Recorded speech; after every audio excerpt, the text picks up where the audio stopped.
Hi guys! Hi! We know how much you guys love when we make makeup, so we have a really cool DIY today. We are going to be making DIY cream blush.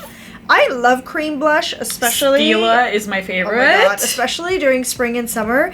I don't know what it is about warm months that makes me want to wear cream blush. Yeah, because you wear that tinted moisturizer and then you just put that cream blush and some concealer and you're good to go. Oh my god. And the nice thing about this is you're going to be able to use it on your lips. You can use it as blush. You can even use it as eyeshadow. It's going to be like an all-in-one, so it's going to be really cool. And if you don't want to make blush at home, but you want to watch our awesome video and win a giveaway, we are going to be giving away a NYX blush. Yeah! Okay, stay tuned till the end of the video for that. But in the meantime, let's make some blush. Yay! Okay, some of the ingredients that we are going to be using today, we're going to use half a teaspoon to 1 teaspoon of soy wax.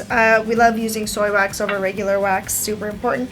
We're going to be using 1 teaspoon of shea butter. This is going to be really moisturizing. We're going to be using 1 tablespoon of aloe vera, again, another moisturizing factor.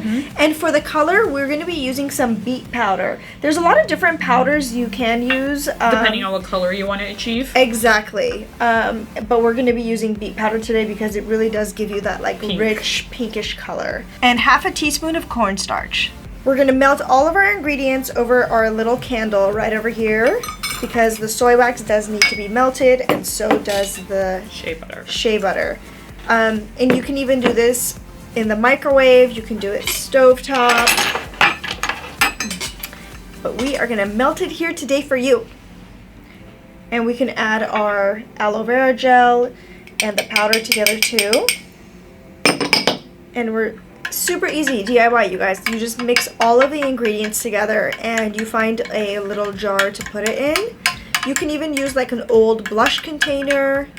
If you have a tube, you can put it in a tube form. The possibilities are endless here. And now we're going to add our aloe vera gel and the powder to this as well.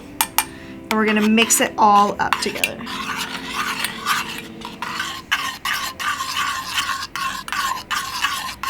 Okay, so our mixture has melted together. We're going to put it in our little container and wait for it to harden and test it out.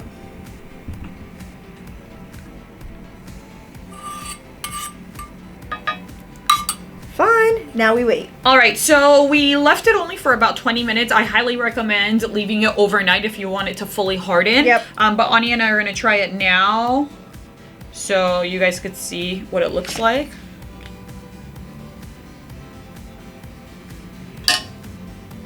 It looks scary, but don't worry. You can blend it in. Yeah, it goes on really red at first, but don't be scared. Oh my god, it's like the perfect shade. It looks really good. Yay! Okay, you guys, and if you don't have any of these ingredients at home and you just want to win the giveaway, leave a comment below on upcoming makeup DIYs we should do, because we know how much you guys love makeup DIYs, and we'll find some stuff. And then you have to be subscribed to our channel and make sure you like the video. We'll see you next time. Bye, guys.